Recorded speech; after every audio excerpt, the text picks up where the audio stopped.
હુડાને લઈને છેલ્લા 85 દિવસથી હિંમતનગર અને સાબરકાંઠામાં ચર્ચાનો દોર શરૂ થયો છે। ત્યારે હિંમતનગર શહેરમાં એકતા યાત્રા યોજાઈ હતી। હુડાના વિરોધમાં 11 ગામો દ્વારા ભેગા થઈ અને આ એકતા યાત્રાની અંદર મોટી સંખ્યામાં લોકો ઉપસ્થિત થયા હતા। જે પ્રકારે આજે એકતા યાત્રા પૂર્ણ કરવામાં આવી છે, ત્રણ જગ્યાએથી ઉદ્ધાર કરી અને એકતા યાત્રા પૂર્ણ કરવામાં આવી છે। એકતા યાત્રાનો ખાસ ઉદ્દેશ શું અને આગામી સમયમાં કેવા પ્રકારના કાર્યક્રમો? અમે 25 તારીખથી એકતા યાત્રા કાઢી લગભગ 85 કિલોમીટર ચાલી અને આજે મોતીપુરા મુકામે ગોધી બાપુનો ફુલહાર કરી અમારી એકતા યાત્રા ત્યાંથી નીકળી બાબા સાહેબ આંબેડકરને ફુલહાર કર્યા અને ટાવર ચોકે આવીને સરદાર પટેલને ફુલહાર કર્યા। હું એટલું જ કહેવા માગું છું આ સરકારને કે ખેડૂતોની સરકાર કયા કારણસર ખેડૂતોનો લોહી પીવા બેઠી છે। ખેડૂતોના ભોગે 37 રૂપિયામાં બંગલા ભાડા લેનાર ધારાસભ્યો એ ખેડૂતોના પુત્રો છે, તો એ કેમ માય બંગલા થઈને બેસી રહ્યા છે? આજે ગુજરાત તો એક પણ જિલ્લો એવો નથી કે જો ખેડૂતની સમસ્યા ના હરકતી હોય।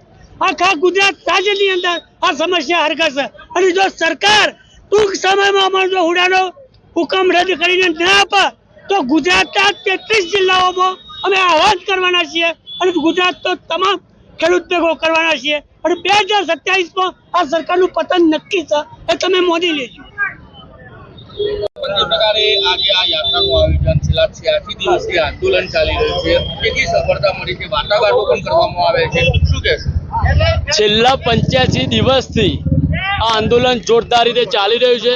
11 ગામ ભાજપ પ્રેરિત ગામ જે આજ દિન સુધી ભાજપ સિવાય અંગૂઠા દબ્યા નથી।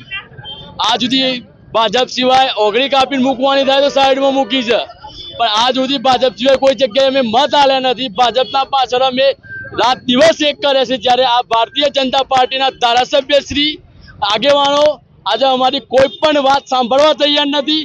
જો આ ડબલ એન્જિનની સરકાર એવી વાતો કરતી હોય કે આજ દિન સુધી ડબલ એન્જિનની તાકાતથી કામ કર્યું છે, પણ જો 11 ગામ હજી ડબલ એન્જિનની તાકાતથી કામ કરશે તો હિંમતનગર વિધાનસભાની સીટ ખોવાનો વારો આવશે।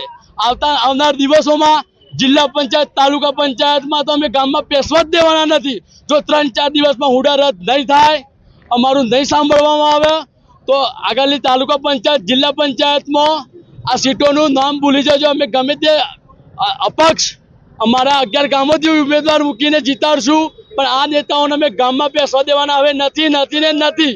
આજ દિન સુધીના 2 પ્રોગ્રામ કરવા દીધા, એનો મતલબ એવો નથી કે અમે નમતી આપી દીધી। આજ દિન સુધીના 2 પ્રોગ્રામ એટલા માટે કરવા દીધા હતા કે અમને લોલીપોપ આપવામાં આવી હતી કે અમે આજ સુધી હુડા રદ કરી દઈશું, અમે તમારા જોડે છીએ, સાથે છીએ।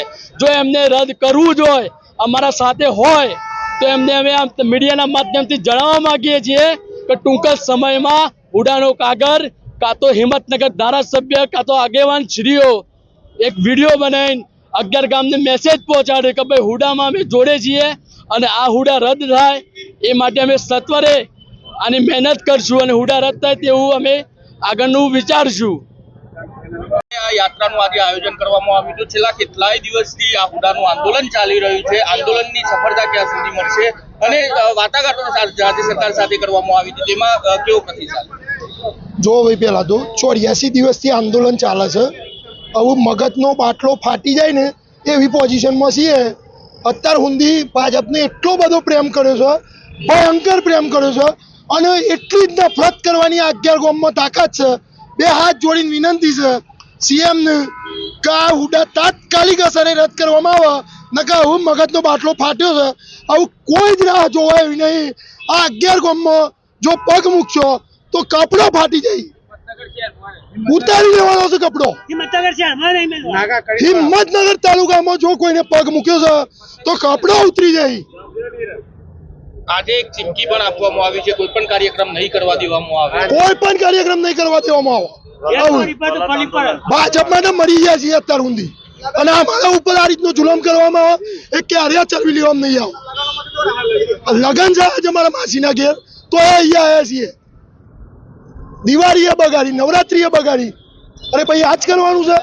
આજે 86મો દિવસ છે આંદોલન અને 11 ગામ 100% ભાજપને સમર્પિત છે, તો આ લોકોને ખબર નહીં પડતી।